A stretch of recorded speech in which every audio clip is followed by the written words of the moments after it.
Hey guys, welcome to the Sales Recruiting University podcast. I have Frankie Aragon here, Vice President of Prince Perelson and Associates, a top recruiting firm in Utah. Really excited to do this interview. He oversees roughly 25 recruiters, and so I'm looking forward to learning a ton from him today, and I know you guys will as well. We're going to talk about, he does traditional, recruiting. If you know Sales Recruiting University, we're kind of like that high volume, really transactional type of hiring. And Frankie is an expert in relationship-based recruiting, and so I'm really looking forward to discussing that. He does volume as well. So as an example, I think last year, within the last couple of years, Netflix opened up a 500-person call center here in Utah, and I think they filled that thing in like 3 months, which is just insane. So he's going to walk us through that. That'll be awesome and really aligned with the whole volume recruiting idea. And then we're also going to talk about management and accountability. He's been with his recruiting firm, I think, 10 to 12 years. With the same company. He's a VP. He manages over just 25 recruiters and maybe additional staff as well. And so I can tell based on his background and what he does on a day-to-day basis that he's a good leader. And so really excited to learn from him around that topic as well. Frankie, how you doing? Good, Ryan. Thanks for having me. Appreciate it. Yeah, excited. Yeah, excited to hang out. Why don't you give us a quick recap of what Prince Perelson and Associates does to give some context to the viewers? Yeah, absolutely. So Prince Perelson is a boutique recruiting firm here in Salt Lake. We're a local firm. We've been in business for 30 years now. We just had our 30-year anniversary a couple months ago, which is exciting.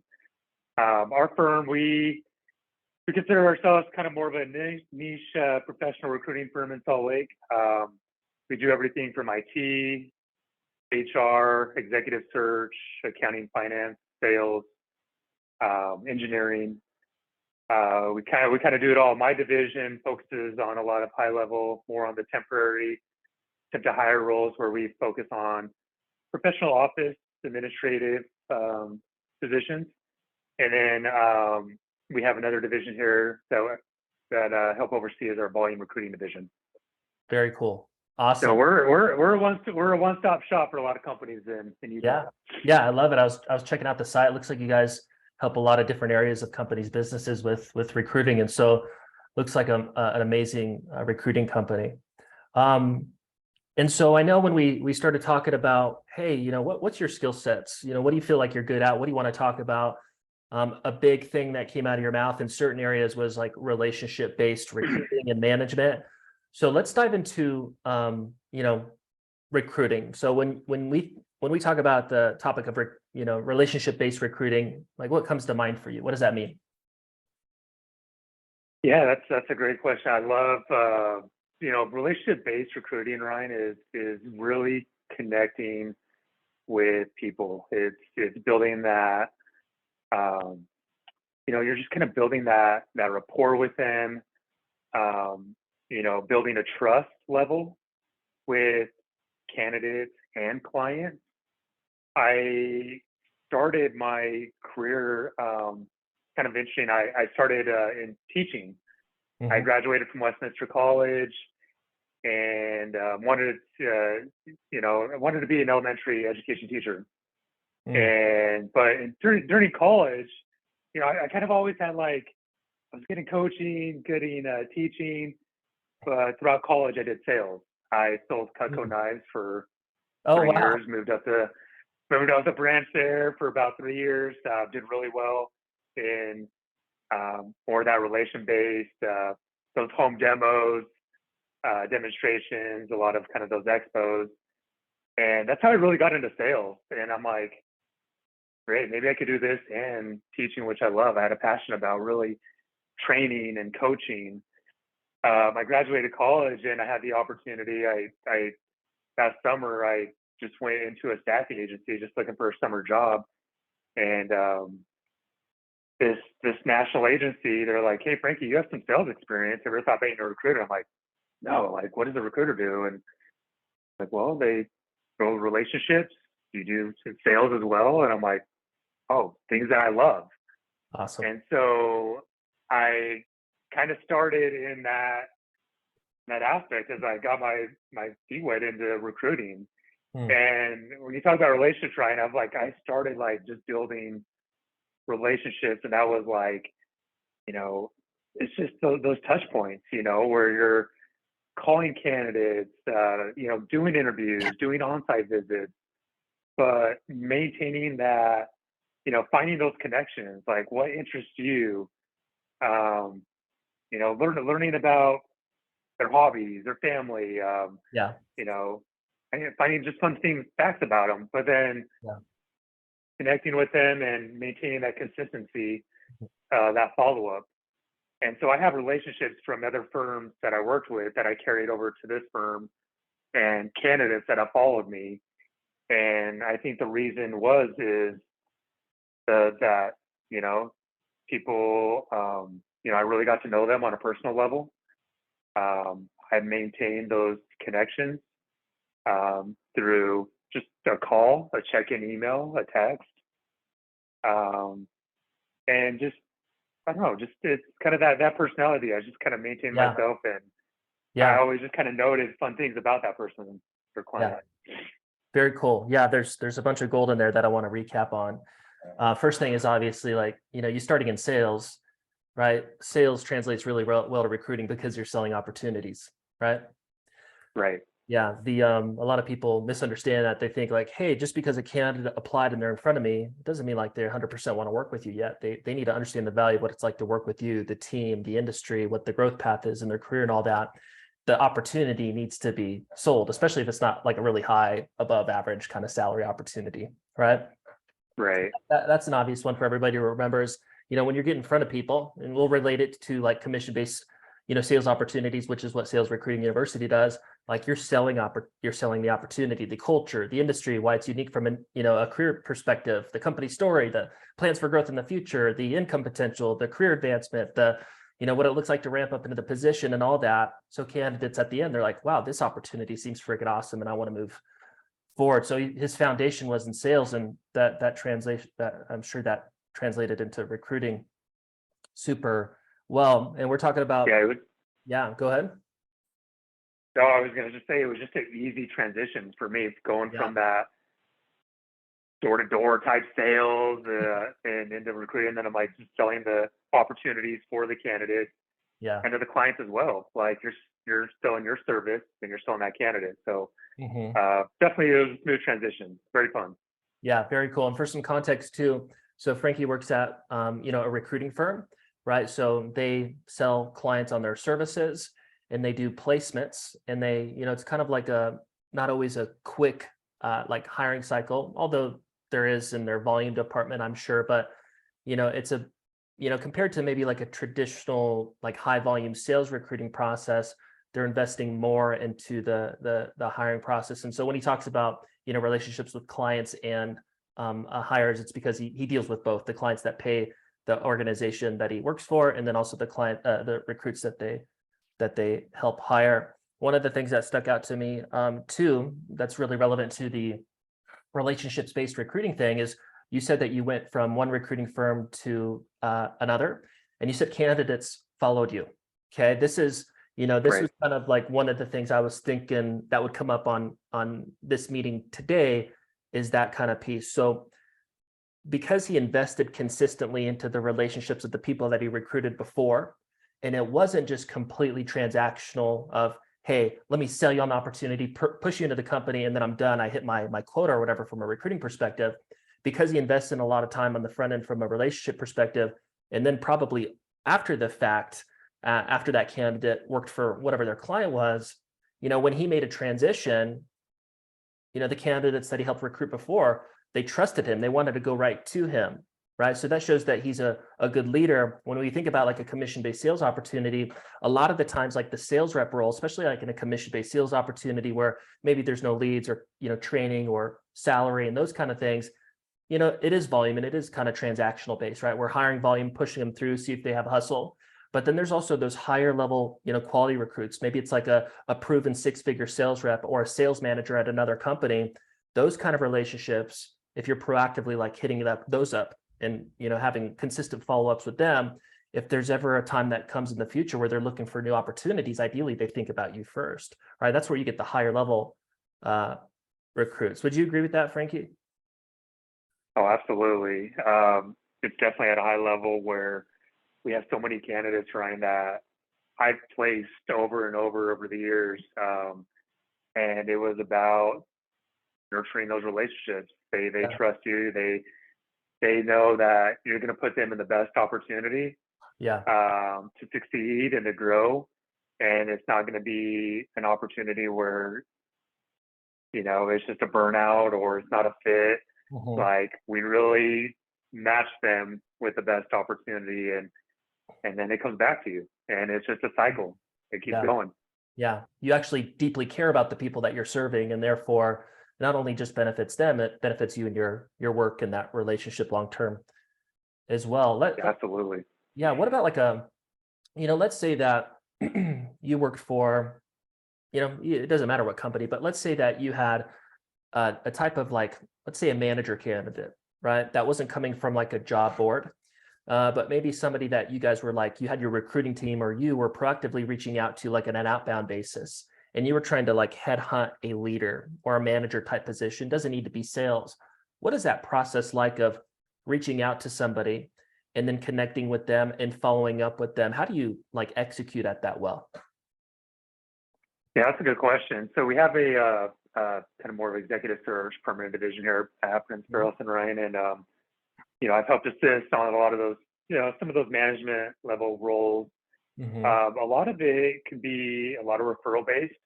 Mm. People who kind of in your network, where we are reaching out into, maybe past candidates that we have placed, or maybe some past clients that we worked with. Check with them, see who they might know, Mm-hmm. if they have any referrals for that position. A lot of it is through outreach, through connections through local universities that we have. Maybe some, we do a lot of just kind of a network, and a lot of events that we're part of, a lot of community events. We're searching through our CRM that we manage, a lot of where we kind of pipeline a lot of our management level candidates. Yeah. But then it's also just getting on the phone. How it is in sales. It's we're connecting through LinkedIn, social media platforms, and sending a lot of those emails and getting on the phone of who do you know, who do you think would be a good fit? Do you know anyone that based on these qualifications would meet this? So we have a lot of outreach, a lot of different avenues that we kind of go through to find these candidates. Yeah. Very cool. The and that's a huge thing, is the referral piece. I know, like even for our type of client and our recruiting model, it's advertisement based, it's volume based. Leads come in, pump them into group interviews, pitch the dream, funnel them into final, Right. sign them, rinse and repeat, right? And it's great, it's awesome, but there's tons of different other ways to recruit. Like our internal sales team, because we provided a good experience to our sales reps, whether it was like the closer side or our SDR side. 50% of our sales staff came from referrals, where we didn't need to like outbound or do paid advertisements. It's because the opportunity was good. And so are you saying you guys have a bunch of different areas, but let's say hypothetically you place me like in a corporate recruiter position at one of your clients? Is one of the strategies is, hey, ideally Ryan has a great experience, he likes his job, and that person, Ryan, is somebody that we can reach out to say, hey, we helped you out. Are you liking your job? Is it a good fit? Okay, who do you know within your network that we can place within other opportunities or the same company? Is that kind of what you're saying? Yeah, definitely. We will connect with candidates in those similar roles, Ryan, that, or maybe with an active client that like, hey, well, Ryan, do you know anyone in your network that would be a good fit for this position? You had a great experience with your recruiter, with Prince Perelson. Yeah, Who do you know? And we're kind of going that route as in the ads and that outreach, but yeah, a lot absolutely. of it's the networking. It's Yeah, it's who do you know, and getting those referrals there. But I think that's a great, it's the idea is we're reaching out to those past candidates that we've placed and had good success with, because a lot of the times yeah, they're going to have a friend or they're going to know someone in those previous roles that they'll yeah. refer to us. Yeah, and part of that is the experience they have with you in the recruiting process. but also their job experience, right? If their job experience sucked, they wouldn't be like, Frankie, I don't want to, you gave me a crappy job. Like, I don't want to tell my friends about you, right? So, Right. yeah. So I didn't think about this, but what would be fun to talk through is like, I mean, you guys recruit, you guys do full cycle recruiting and placement of candidates, right? So you're heavily into understanding what candidates want in the marketplace. So let's talk about like, what are the things that make recruiting easy?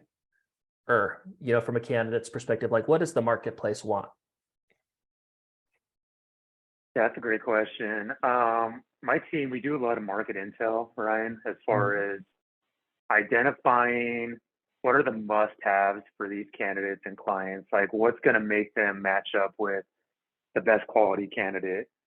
Obviously, the first thing that comes up is compensation.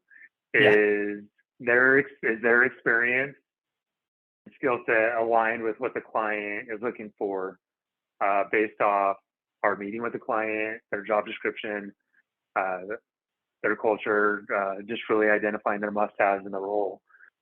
We do a full intake with all of our clients as far as identifying those must-haves, what their perks, what the culture's like, identifying the benefits, what's going to be really attractive about selling this position to our network, to these candidates we find.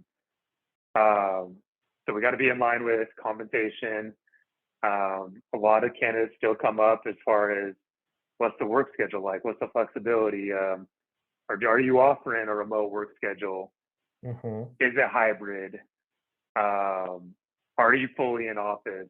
We're seeing a good mix of like a lot of candidates, they like to fully go in now. We still get a lot that want remote, but also want the hybrid schedule. So really identifying that. What type of growth opportunity do you offer? Is there ongoing training? Is there ongoing resources to be able to grow within the company? They want to know what's that next step. If there isn't a defined next step in the role, a lot of candidates are a little bit hesitant in moving forward with the position. So we like to ask clients, is that something you can provide? Do you offer any, not just additional training, but education reimbursement, tuition reimbursement? And then we kind of go into the work culture. Do you have good reviews? Do people enjoy working here? Why? I'll tell you this. One thing when we present an opportunity to candidates, Ryan, their first thing they're doing is they're jumping on Glassdoor. They're looking at Google reviews on the client. And so if a client has a bad review or something comes up, we have to be able to speak to that as to why, to be able to sell that opportunity to the candidate. So, finding what some of the perks are with the culture, like candidates are really drawn to fully stocked kitchens, lunches during the week, maybe gym passes, on-site gyms. Do they offer any just kind of company like team events? Unique stuff, like team outings. Yeah, unique stuff like that. One thing that's big that I've seen lately is pet insurance. What's that? Candidates, pet insurance. People are like big on pet insurance. Like, you guys offer that because they take their pets to the vet a lot. Oh, wow. So like, wow. Yeah, I know. Yeah. Like that was like a big thing that came up. Yeah. So what other? Sorry, pet insurance. Pet insurance. New, right? Yeah. That's the first I've ever heard that one. That's hilarious. Yeah. So that'll come up. Then just other programs that you hear about, 401k. Yeah. Health, life, dental, vision, things like that. So yeah, we have to really, when we fill an opportunity, we need to get all that information from clients. But those are a lot of the things that come up. I would say compensation, work schedule, and then just those benefits that really attract the role. Yeah, love it. Love it. Awesome stuff here that I want to recap. And for some context for, you guys watching, as a reminder, like Frankie, they place, salaried type positions, right? So if they have like a high level senior account executive position as an example that they're placing, and it's a whatever 75, 100K salary plus commission or something like that. And that's what the company is investing into for this role, as well as, paying Frankie and their team to place the candidate, right? They got to be, they got to, be better at choosing the right people and like going through the full cycle recruiting process, and ideally hiring the right person to eliminate as much attrition as possible, because they're investing so many resources into the candidate. A little bit different than the SRU model, where it's commission based and there's not always a big cash investment on the front end into the opportunity, but there is a time investment from a training and management perspective. And so the reason I explain that is, remember, when we go through these things, right, you don't need to have all these things to successfully build your sales team. But what it should point out to you is that, if candidates are investing their careers with us, which is pretty much 1/3 of their life, we should, as employers, do the best that we can to provide the best opportunity that we possibly can, right? So a lot of these things you guys will never do, but what you should think about is like, hey, what's the next step in our organization improving the opportunity, right? Has our revenue increased a couple $1,000,000, and can we afford training pay in our commission-based sales opportunity? Or can we invest into leads? Or now can we, confidently invest into benefits after 90 days, right? All these little things can help both the recruiting process be easier for you, and then as well as the retention process and getting people through their ramp up. But there's a lot that he pointed out here. So first thing is compensation, right? Obvious one, people got to be paid well. The way that I've looked at this, I've just looked at our company. We have next week we'll have 50 plus people. We've had 3 or 4 people in 5 years quit. And there's 2 reasons. I can boil it down to 2 reasons why people haven't quit working for Sales Recruiting University. Obviously, there's been more people that have been let go, but people that have actually left the company, the reason it's only been 3 or 4 is because we pay above average. We pay people the best that we possibly can. So when they look at other similar opportunities, and this always can't be done in every type of model, but in comparison to other opportunities, we pay 20 to 25%, above average. Again, that's not doable in every type of opportunity, but at a high level, you want to think about like, how can I be highly competitive from a compensation perspective? So that's not something that our team is looking for elsewhere, right? We want them to be like, man, I'm compensated well here. The second thing is job experience, right? If we can pay people really well and put them in a position to make more money than they've ever had historically, and put them in a place where they've had the best job experience they've ever had, that's going to give us a really good opportunity to retain that person long term. A couple, some other things that he went over was work schedule, remote, and flexibility. Okay. A lot of the, people watching this video or listening to the podcast, you have, face-to-face localized sales teams that you're building, right? And so when it comes to like remote, that doesn't really make sense to you yet. But at a high level, the marketplace, they are more interested in remote opportunities. For you remote companies out there, or if you even have an opportunity to transition some part of your sales process to remote, just to note that we've seen over the last couple of years, it is incredibly more easy to recruit into remote opportunities. Not only because from a candidate's perspective, they, a lot of the times they like it more, which is what Frankie was saying, but also from an advertisement perspective, right? You get 5 to 10 times the amount of candidate leads in your recruiting process versus just, if I post an outside sales representative ad in Salt Lake City versus remote, the remote one's going to get 5 to 10 times the amount of candidate leads, which is naturally going to allow me to hit my recruiting goals much more easily. So something to think about, in terms of work schedule, remote flexibility. Obviously, you got to manage people, right? But the more that we can improve their job experience, the more likely they're going to like their job and stay with us. Another thing that he mentioned is kind of growth opportunity, learning, advancement opportunity, right? Ongoing training. If people are not continuing to get developed at their job, they'll get bored, right? From a leadership perspective, we want to continue to provide them value so that positively impacts their job and the results within their job. And people naturally like to learn too. That's exciting and something new within their opportunity. So if people are not constantly learning and improving at their job, they're missing that value, and they're even more likely to follow up. He mentioned advancement opportunity as well. He said, if people don't understand what the next step is, that's not a good thing. Okay. If you ask, you probably have better information on this, but pretty much, I'd say the top two, one of the top two things that candidates say to us when they think about the right opportunity is they want advancement opportunity. Now, candidates, they may not be the type of person that puts in the work to get the advancement, but at least, in their mind, that's like one of the things that they care about. So the more clear that you can give within the advancement opportunity, do A, B, and C, and it results into X, Y, and Z in this path into leadership or whatever the job role is, the more objective that is, both in your hiring and your team management process, the better that you're going to retain people. A couple other things. He said culture, right? Culture, the job experience. And I'll move on in a second. Culture is a big one, right? That's the piece that retains people. Maybe we can dive into that a little bit more. Last thing, one of the last things you mentioned too, Frankie, which is super important, and because I think it's like 80% plus of candidates review organizations online. When I looked 3 years ago, it was 75% of all candidates look at your reviews and these kind of things online. And I'm sure it's probably more like 85, 90+% now. But he said client reviews are really important, right? Candidates, they, when they're applying to the role or checking you out, they're searching your name on Google, right? They're seeing if you have a Google listing, right? They're seeing if you have a Yelp listing, if you're like maybe a contractor or whatever. They're looking at the Indeed and Glassdoor reviews of your candidates.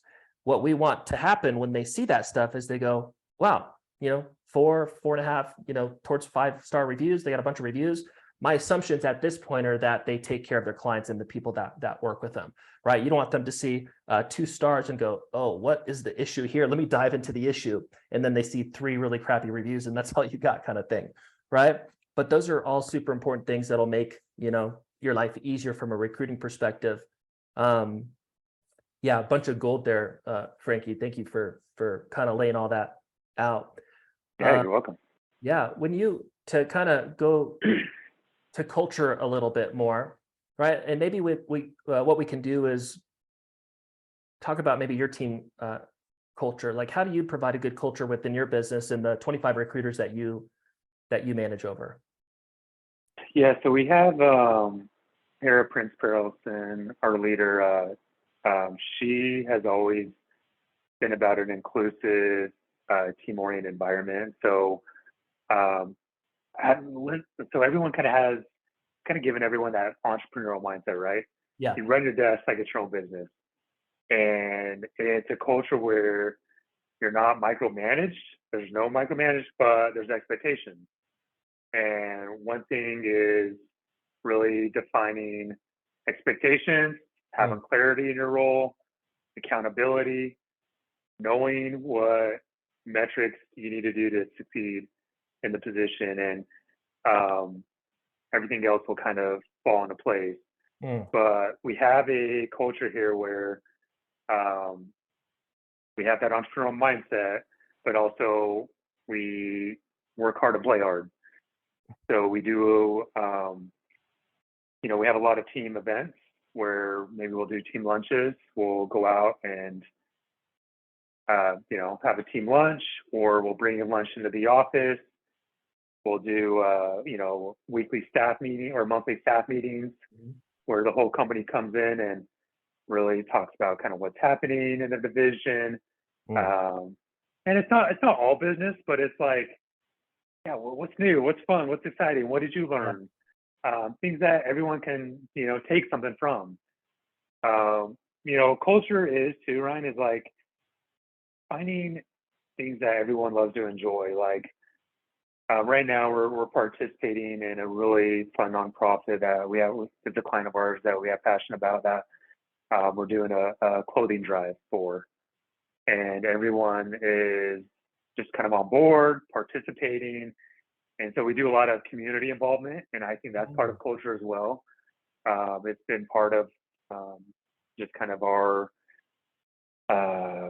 what can I say, just as far as things that Prince Perelson, what we're about. We love to be part of the community, assist other, maybe just kind of the less fortunate, assist others that maybe need some help.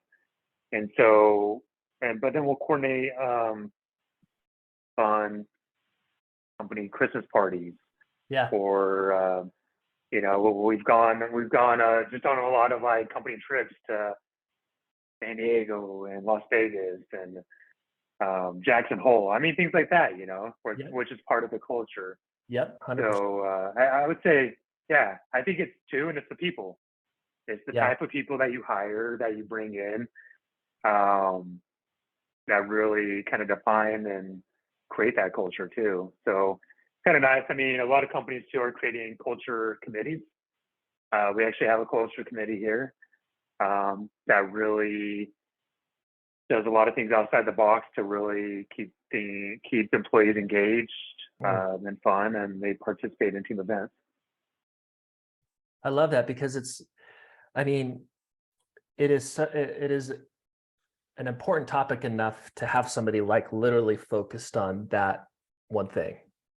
That's how Right. important it is, to continue the job experience and the culture within your business, because that's what keeps the best people long term. And again, like we were saying earlier, it's like, the marketplace deserves a good opportunity, right? This is a third of their life. Let's do the best that we can to provide a good job experience. Some really killer things stuck out to me. So you mentioned something about being entrepreneurial, right? That's kind of maybe like, we're looking for somebody that's self-motivated, right? We don't want to have to micromanage you every step of your day to do your job. We want you to be able to show up, be excited, and execute at your job. And that's kind of what you guys care about from a culture perspective, not micromanaging people, which is really relevant to like commission-based sales opportunities, which is cool. And you mentioned a couple of things that are similar to our marketplace as well. When you hire people, you set really clear expectations, right? That's kind of where the management job, from my perspective, begins, is clarity around expectations.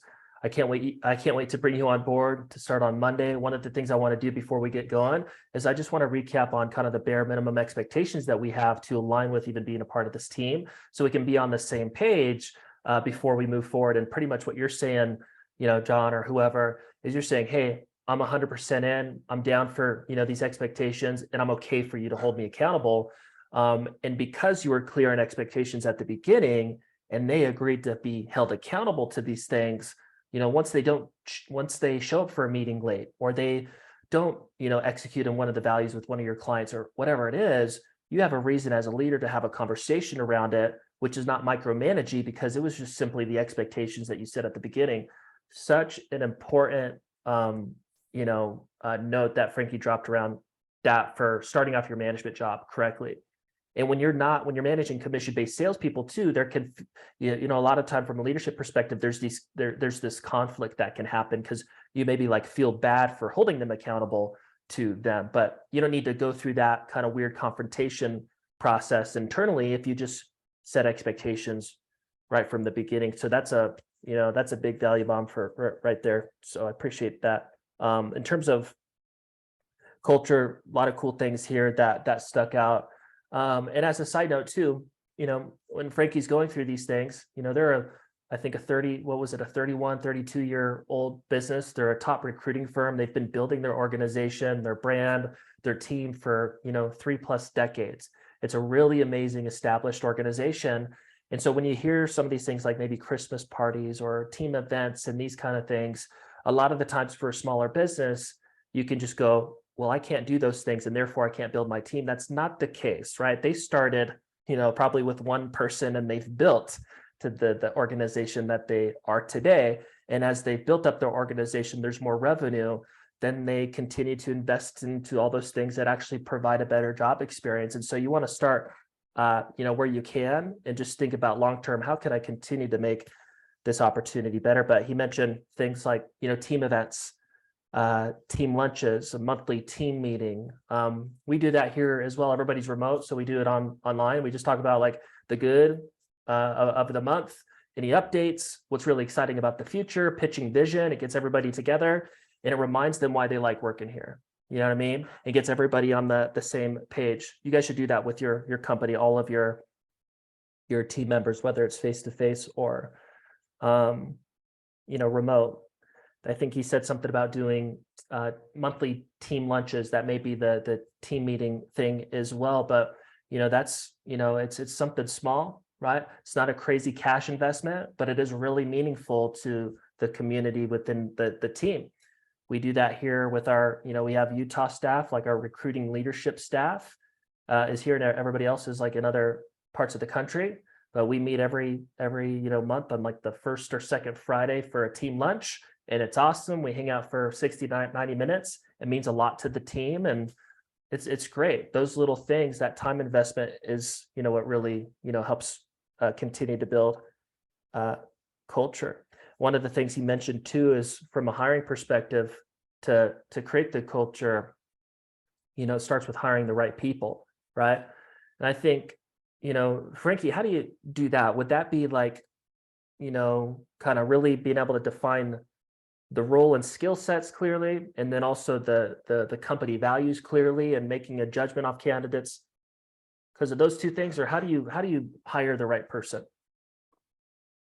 Yes, that's a great question, Ryan. And internally, I feel like that's the hardest hire. Yeah. Is really finding that ideal candidate that fits our culture, what Prince Carlson is all about. With our clients, it's easy, right? You do that all day, but trying to identify that right profile, like who's gonna fit with your team, who's gonna be able to collaborate well with others, and just help the business grow. And so a lot of it, Ryan, I kind of go back is referral based. It's like reaching out. Who do you know? Who, and it could be asking your internal recruiters, your internal team, like, do you guys know anyone who might be a fit? Anyone that might be interested, that maybe they don't have the recruiting or sales experience, but hey, they're coachable. They want to learn. They see the opportunity. And we've brought a lot, of people, just kind of employees where they necessarily didn't have maybe both the recruiting or sales experience. Maybe they had a little bit of it or some exposure, but if they're coachable, willing to learn, dependable, on time, like they'll show up, like we can teach them, the other skill set. And so I think it's a lot about that outreach of your network and who you know. Because I think, like I said, you can post all day on job boards and social media, but I think some of the best hires have really just come from our internal employees. Yeah, love it. And so the way, if you have an established organization with people that have been with you and they're happy and doing well, within any department, but if I relate it to a sales department, right? Let's say you have 10 sales reps as an example, and 3-4 of them are crushing it, right? And they're the type of person that you want at your organization. They align with your values. They show up. They do the work.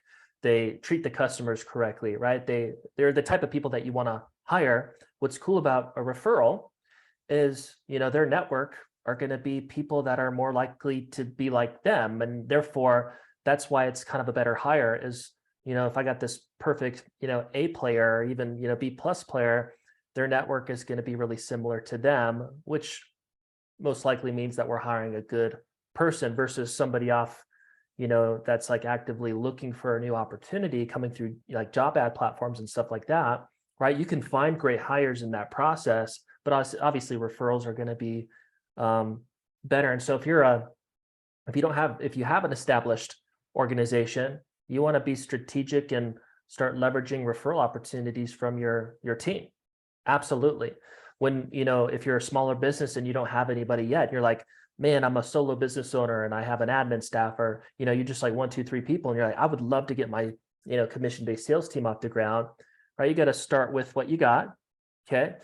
Maybe you have network outside of maybe you have your own network outside of your company, but if you don't have that from like a sales rep perspective, then you need to go through the process of, building a sales team, right? So when we started our organization, it took a good 1 to 2 years to where, pretty much the majority of our hires would come from internal referrals. So we had to improve our systems, improve our opportunity, get reps successful, improve our brand, all those things. And that compounded over time and made the referral thing a lot easier. If you're a smaller business owner, and you're just looking to like start pumping bodies in, right? You need to pump a little bit more volume and work through the process of your comp, your training, the way that you manage your culture, all those things, and get through the process of retaining 3 to 4 or 5 plus reps or whatever. And then you can start to like leverage those internal referrals, if that makes sense. When you guys do interviews, do you base your interview questions like around the bare minimum skill set requirements and the values of the organization? Like, how do you figure out what type of questions that you ask a candidate in a one-on-one? For internal employees or candidates that we're placing with clients? I guess both, if you can answer it, if you want to take one or two of those, and that, yeah. Yeah, for internal employees, I think it depends on maybe which team this candidate is going to kind of work for, maybe kind of under which department and manager. But I mean, if they meet, what's kind of nice, Ryan, is we have a lot of leaders here that we really kind of jump in and meet with every candidate that comes through for internal hires. And so it's really getting to know them. I think everyone kind of has their own interview styles, right? Yeah. And so I think we all kind of ask the similar questions, but maybe in a different style or different phrase, different way. But yeah, really understanding who they are, what their experience is like, what drives them, what motivates them, what are their goals, how do they want to grow, how do they maybe like to be managed, and so just learning about their personality and really finding what drives them and where they're going to be the best fit. I think we kind of know by just who we've hired in the past and what that profile looks like for a successful recruiter here at Prince Perelson. Yeah. And so for the candidates that we place with clients, that starts with our intake calls with the clients and our meetings with them. Yeah. And that goes to understanding what that company is about, their culture, just kind of what their expectations are. Mm-hmm. And then we kind of use that for our candidate interviews. We have each recruiter on my team, they have kind of their template. Yep. The interview questions that they ask, but they're all open-ended questions. Like, let's have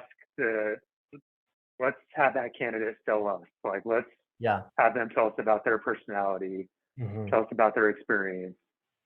What are their strengths and weaknesses, and really, so we're clear and we identify the right opportunity for them. Just so we're not, for us, we're all about quality over quantity. It's not, we're not in the business just throwing resumes at companies. That's not who we are. So yeah, that's what you guys are known for, is really like super quality recruiting. You don't high retention. You don't have a bunch of attrition in the people that you place into your organizations, and so that's great. And so one of the things that kind of I was thinking of that stuck out when Frankie was explaining that is every opportunity is different, right? So like an entry-level administrative role, as an example, compared to maybe like a really senior level management role, those are going to be completely different conversations. Or maybe like an entry-level appointment setting role compared to a high-ticket closer role, they're going to be different, conversations and questions. There will be a lot of similarities, like things like, hey, what's been missing from past opportunities? What do you want for your future? What is your goal? What's your ideal opportunity look like? What do you care about in and outside of work? Right? You're getting to know those basics about them, but there's differences in between type of opportunities. Maybe an entry-level person, it's more about like, who are they? What are their values about? For a senior level person, it's like, what are their skills like, and what are their values all about? And he also mentioned something that is super important in terms of building sales teams, is like, looking for somebody that's coachable, right? If somebody can align with the type of person, the values that you have as an organization, and they're like super bought into your opportunity and mission and vision and values, and they're excited to show up every single day to work, you should be able to take that person and coach them into the role, right? That should be the foundation of your like onboarding and training, is taking somebody that loves the opportunity, that's showing up and has the work ethic, and be able to train them to see success in the position, especially in commission-based sales, but also entry-level employee opportunities as well. Let's go to the management and accountability. We talked about it kind of already, and then we'll go through the Netflix story, which will be awesome. Yeah. So management, like you were saying earlier, like day one of orientation or at the end of the one-on-one interview, however you guys do it, or both, setting expectations on what you guys expect in the role, and getting an agreement from them that, hey, I'm committed to these things and you can hold me accountable to them. So seems like you would agree that's where the management and accountability process begins. What does it look like on an ongoing basis? Is that happening in one-on-one meetings with your team members, or how do you kind of execute management well? No, that's a great question, Ryan. I think it's, as a manager, it's so key to have daily open communication with your team. We have standing calls in the morning and in the afternoons with my team, as far as, hey, what's the day look like? What are we working on? Who's in our pipeline? Let's talk about that activity that's happening. And then towards the end of the day, it's kind of like wrapping up. Okay, what do we have teed up for the next day? That follow up. So for me, it's just having that defined clarity of like, okay, we know what our goals are. We have metrics that we need to be met.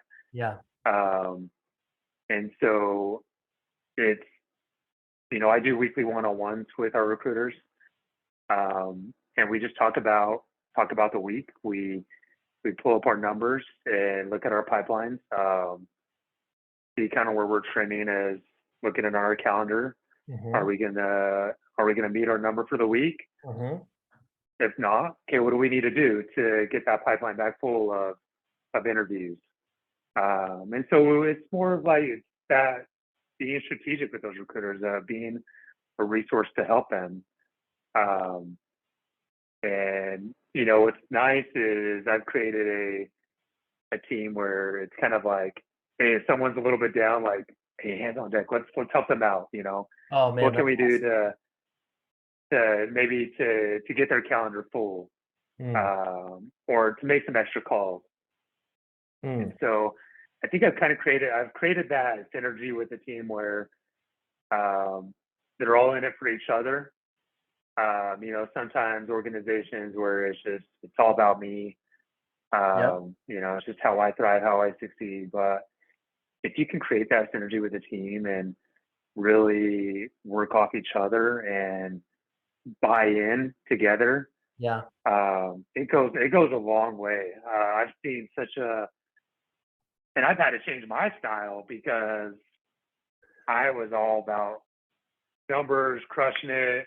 There's how many calls you need to make. Like, Yeah. my sales are going to be booming, But when I started bringing in kind of more team members, I'm like, I gotta change this. Like, let's be more collaborative. Yeah. And so I actually have, when we hold meetings, I'm not running it. I'm letting some of my other kind of senior recruiters run it. I'm more of like, okay, like, I'll go over numbers and stuff, but they talk about activity, where we're at with jobs, where we're at with candidates, kind of what we need to do to keep those pipelines full. So, I think that's kind of where their buy-in is, right? So, I have that accountability. We hold accountability as a team together. Like, if we're not performing, I think everyone takes responsibility. Like, okay, what can I do more to make sure that we meet our metrics and our numbers? And it's gone far. It's been great. Yeah, man, there's a bunch of good stuff here too. So I want to do a recap because this is such an important topic. This is where a lot of attrition happens with, any type of department, um, including your sales team is, the experience with the leader, the manager. I heard a statistic like a year or two ago from this sales assessment company that 85% of sales managers are not qualified to do their job, right?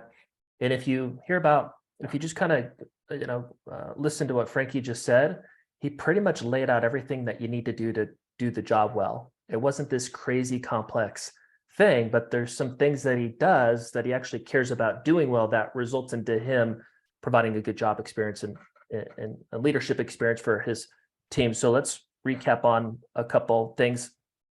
So first off, he has daily communication. I'm not sure exactly how that happens, but a lot of teams use Slack, right, for like consistent communication throughout the day, like a tech platform. That's just a free tool that you can get everybody in your company involved in, and you can create channels and DM people, and it's just a really good communication platform.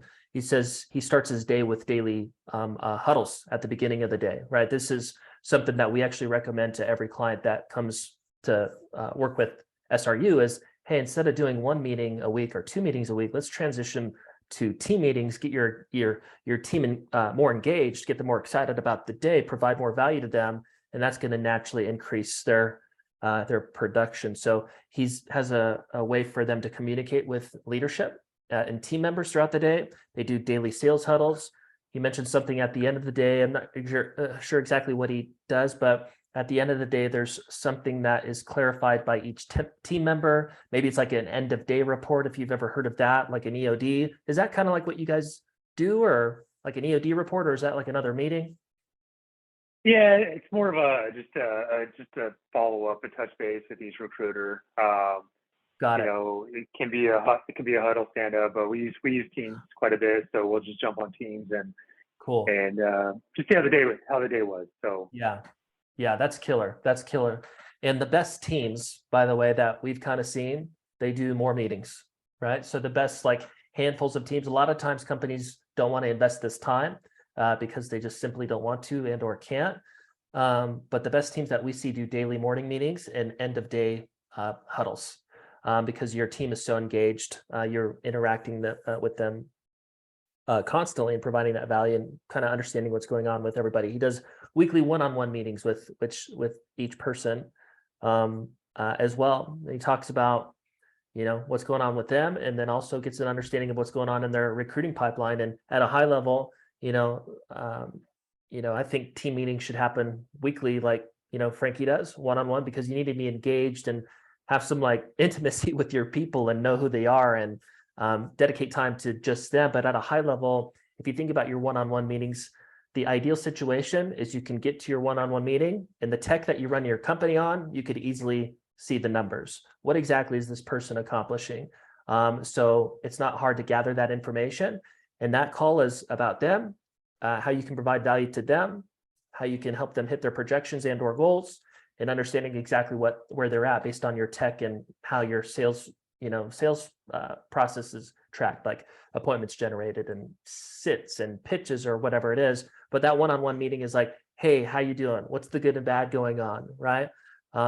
Sometimes maybe stuff outside of work is going to come up, but you're building a relationship with them and then getting it back to their job as well and seeing how we can help them accomplish their goals. He mentioned a while ago too that he realized probably that not every person on the planet is like Frankie, where he's just like freaking all day numbers, crushing it type of person. He's like, okay, not everybody's like me, so I need to transition to kind of grinding people in that way a little bit, which is, I think, super important. We want to make that, those meetings with, your people about them and what they want and their goals, and not just about what are you doing for the company, if that makes sense. But at a high level, what Frankie does, what I'm hearing is that he leads from the front, and one of the most important things that their organization cares about, which is relationships. So he leads from the front in that area, both with the clients and their internal team.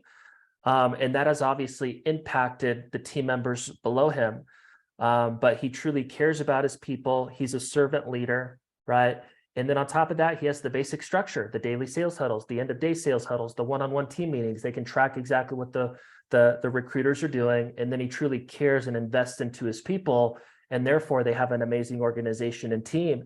And really that's what management is. It's like, we got our process together on how we do our meetings, provide a good open area for communication, and we care and be the servant leader and build those relationships with our team members and also hold them accountable. But in a nutshell, that's kind of like, what makes a good leader. So awesome notes there, Frank. And I would say too, Ryan, that one thing that I've learned just from kind of being in management and having those weekly one-on-ones is like, let your guard down, like be more emotionally involved as far as like just with your recruiters, like learning about who they are, like what maybe they do outside of work, what's fun, like hobbies. Yep. What's new with their family. Like it's gone so far for me, like in my team, like it just shows like you really care, like you're genuine.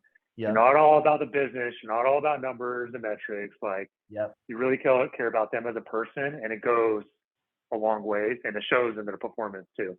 Yeah, love it. Thanks for kind of wrapping up that topic in that way. Super important, right? Those conversations, as he's caring about them outside of what the work is, right? And they, I had my second sales job. My sales manager, Michelle, this guy from Iran, he was an amazing sales manager, and he cared about me in that way. And at the time, I looked at him kind of like a father figure. Like I would run through a brick wall for the guy. I would do anything for him. I was committed to him because he supported and cared and loved on me so much that I wanted to work for him and do well for him in the company. And like kind of intimately caring about your people is really involved in doing that. So that is that's awesome. And if you don't like that, right? If you're in a management role and you hate showing up to those one-on-ones and kind of not being authentic, and you're like, okay, I understand what I need to do and I'm going to do this, but you actually kind of hate it and it's not authentic, you're going to continue to have the same leadership problems because maybe you shouldn't be in a leadership role, which is okay. A lot of people want to be the leader and the manager, but like I said earlier, 85% of people in at least sales management are not qualified for that role. A big part of that is the care piece. They don't want to invest into the relationship, and they're better off maybe just selling or something like that, or maybe even being a trainer instead. But yeah, let's finish up. I know we got maybe like 5 to 10 minutes left. So you guys filled a 500-person call center out here in, I think, Salt Lake City for Netflix, which is, what was it, like 3 months? Yeah. As far as like staffing for the whole company, yeah, it was about 3 months, and it was crazy, right? I mean, we created a brand new division because of that client. So at Prince Perelson, we never had a high volume division where we'd say high volume is anything 5 and over. Like you get, we need a class of like 5-10 people. Yeah. And so, we've always kind of been where it's a little bit more specialized in the 1 to 2 or 3 here or there, for the clients. But Netflix came on board, and this was several years ago. But they had heard about Prince Perelson, being a local firm, having really strong, just kind of name recognition, pretty good reputation in the market. They were building out a brand new contact center here in Salt Lake. Yep. And so they had contacted us, one of my other recruiters, she had taken the call, and they had reached out, and we had set up an on-site meeting, and they told us what they were looking for as far as, hey, we're building this out, it's going to be huge. Are you guys up to the task? And we're like, all hands on deck. So every single recruiter here at our company had a hand in filling some of the positions, from customer service to their tech roles to administrative roles to facility managers, to call center managers, so forth, workforce management. Yeah. And so we identified, we had an on-site meeting with them, Ryan, and we just identified again. It was that like, kind of what I said. It was just that formal, really intake. Why do people want to work here? I mean, you're Netflix. That's great. Like everyone knows loves Netflix, but Yeah. is the work culture the same as the product? And their culture's amazing. Hmm. Very inclusive. They like again, it was the perks. Obviously, you get Yeah. free Netflix subscription. Yeah. Cool swag, but Yeah. um, just fun work culture environment. Like it's just the on-site kitchen, fully stocked kitchen. I mean, just fun parties. It was just so you go in there and it's like a party. Like everyone's just chatting, fun atmosphere, and so that whole time was crazy because I mean it was several months. It was an ongoing account, but they're like, we need 500 people. We have 500 positions we need filled over this amount of time. Crazy. And so we created our volume division, Mhm. our volume here at Prince Perelson, and we had to bring other team members from other divisions and strictly recruit for this account. Yeah. And so that was having those. We had to create interview sessions, something new to us. We were always about that quality one-on-one Yep. personal touch interview. Here it's like we brought all these people on site and did these huge 15 to 20 big interview sessions for these classes. Big And group. so it was, what's that? Big group presentation or group interviews. Yeah, big group. Yeah, we did a presentation about Carlson, and then we did it about Netflix, and then we did assessments on that we send to the candidates and see if they met skill set, had the qualifications for the role. Yeah. Netflix had a certain profile that they wanted to really Netflix embody the who's going to fit within a Netflix culture. It was a really certain profile that really fit them. So we did probably about 3 to 5 of those big interview sessions weekly. Wow. Yeah, that was here on site, and then we did big group online sessions as well. Yeah. Yeah. What's your thoughts on the difference between group interviews, maybe via Zoom or face-to-face?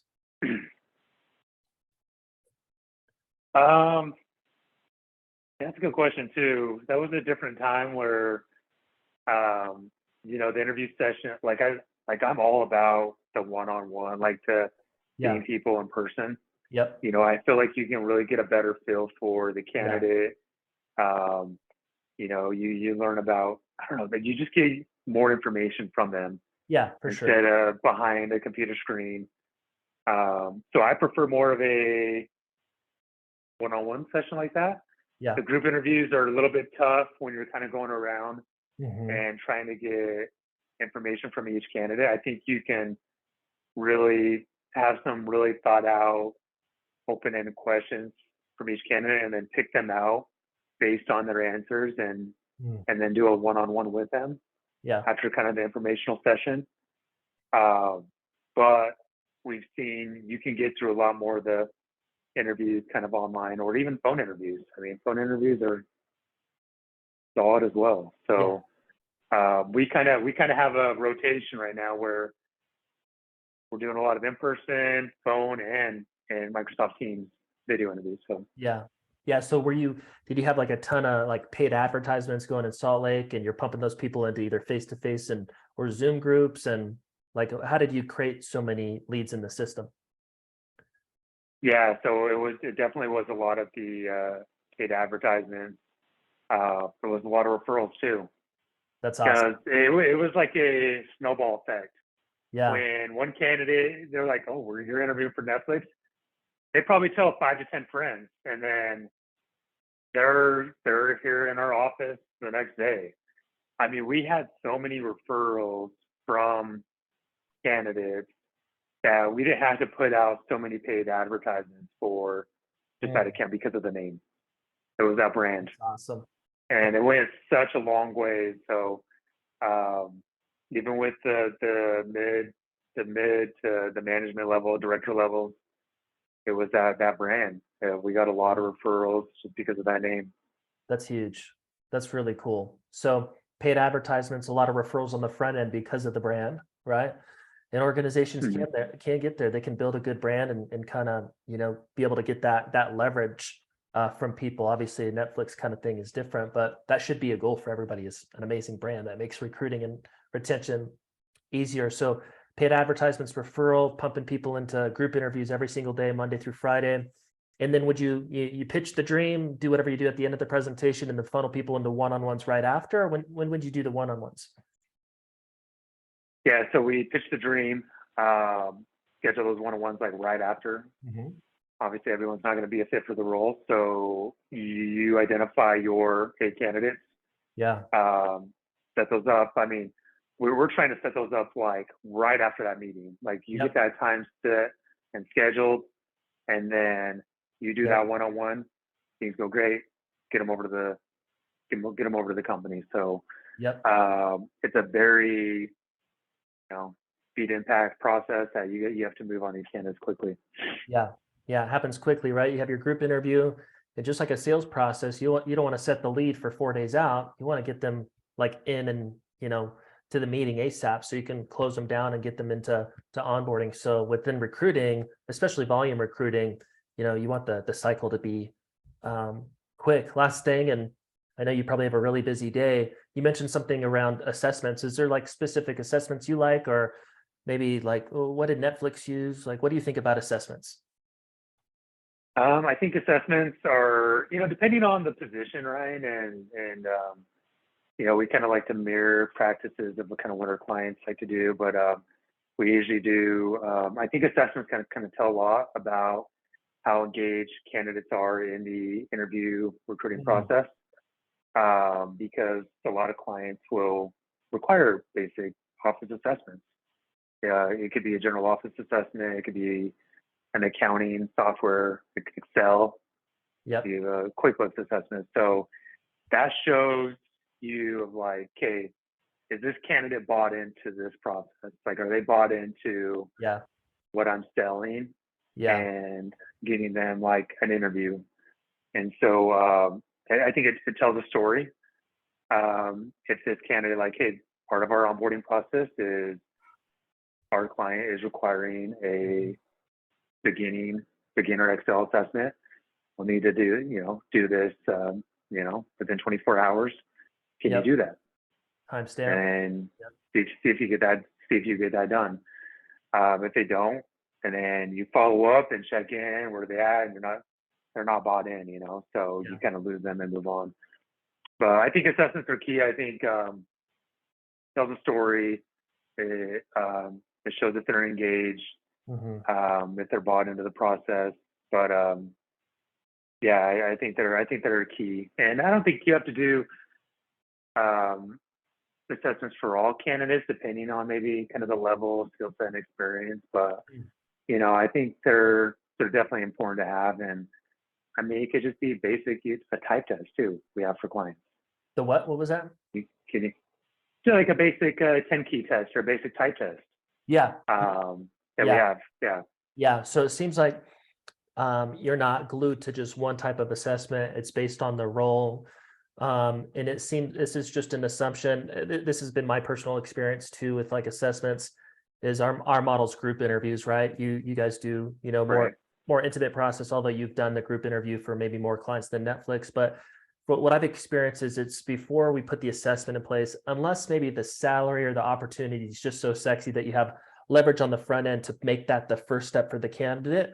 Our experience has been it's best that we pitch the opportunity and bring clarity to get them excited enough to get through the assessment, and then you do the one-on-one after. Is that kind of what you've experienced too, or do you, like, if they apply, you're like, hey, do this and then we can talk?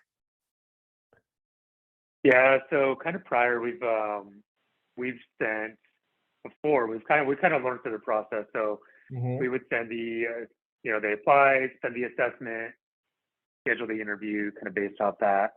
Kind of what we've learned is during the interview process, we'll let the candidate know to expect, say, this, for this position they had applied for, this is the expectation for this role. You're going to have to do a beginner Excel assessment or whatever it may be. Mhm. Can you please get that completed, within 24 hours so we can give you an on-site interview with this client, and kind of move them through the onboarding process. So Yeah. now we're giving them that leadway, like we're telling them in the interview, like this needs to be done Mhm. to kind of move forward to the next step. Yeah. Great screening tool. Awesome. Love it, Frankie, man. I'm so appreciative of you and your time today. I learned a ton, and I know anybody watching this is going to get like 3, 4, 5, 10 nuggets. So this has been awesome. I appreciate you. We can wrap it up. Hey, Ryan, appreciate it. Yeah. How can people, reach out to you? You guys can see Frankie's name there. You can search him up on LinkedIn, of course, but any other way that people can contact you if they want to talk about recruiting? Yeah, you could definitely reach out to me on LinkedIn, all over there. Prince Perelson, definitely check out our website at princeperelson.com. My profile is on there as well. So we have a company landing page. You can definitely reach out, check us out. But LinkedIn's the best way, and I can definitely send my contact over to Ryan. Has my contact. I'd love to have you share that too. So Yeah. any questions or anything comes up, I'm all about learning new tips and tricks in the recruiting game. Awesome. Frankie, thank you so much for your time today. All right, thanks, Ryan. Appreciate it.